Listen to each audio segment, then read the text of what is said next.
我们完成了历史的一刻，我们重新拿回我们中立人的骄傲。我们罢免王浩宇成功，大家辛苦了。尤其我们邱仁德里长，不用辞里长，郝里长不用辞，我最开心了。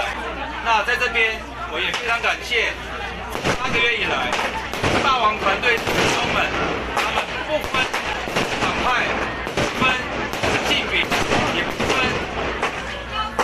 职业，3个月来一直支持着我们立体霸王总部，不管是在第1阶段或在第2阶段，非常辛苦。尤其第2阶段60天，真的是非常困难，但是我们达成了。我们迈入了第3阶段，就在今天，我们创造了中立的历史，我们创造了台湾的历史，中立人站起来了，我们中立人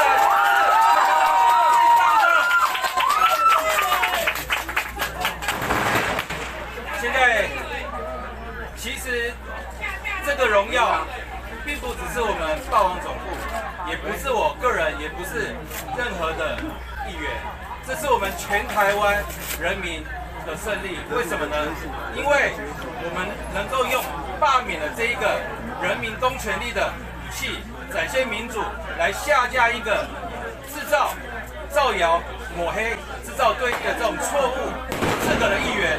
我们台湾人看到了方式，能够来制衡这种错误样子的政治人物，我们已经做到了，这是我们全台湾的一个历史的创造。我相信将来的政治人物都能够言慎行，对得起我们台湾的。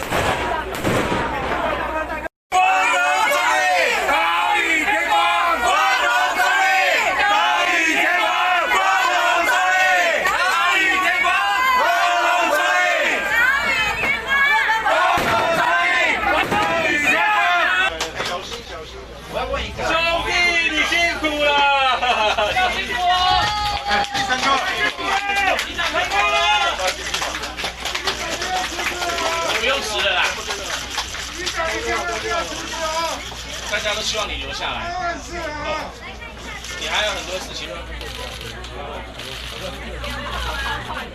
爽，送，就是这样。我老板他中间呐，他是领先人，他是老板。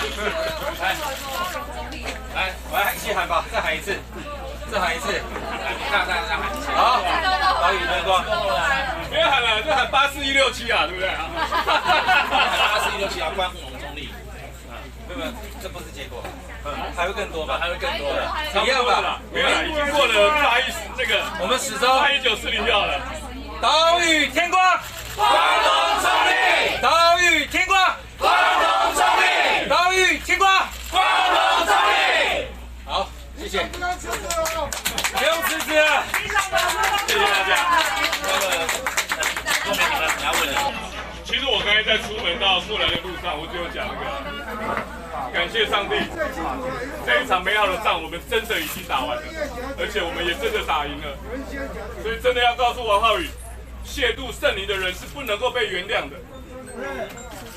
我从一开始我跟皮总见面的时候，他问我说为什么要罢免王浩宇，我就让他看了我们家上面写一个基督是我家之主，就是因为他2018年他在打击台北市长丁守中的时候，他用了一张亵渎圣灵的一个照片，它上面写“干丁老师，我不要丁守中”。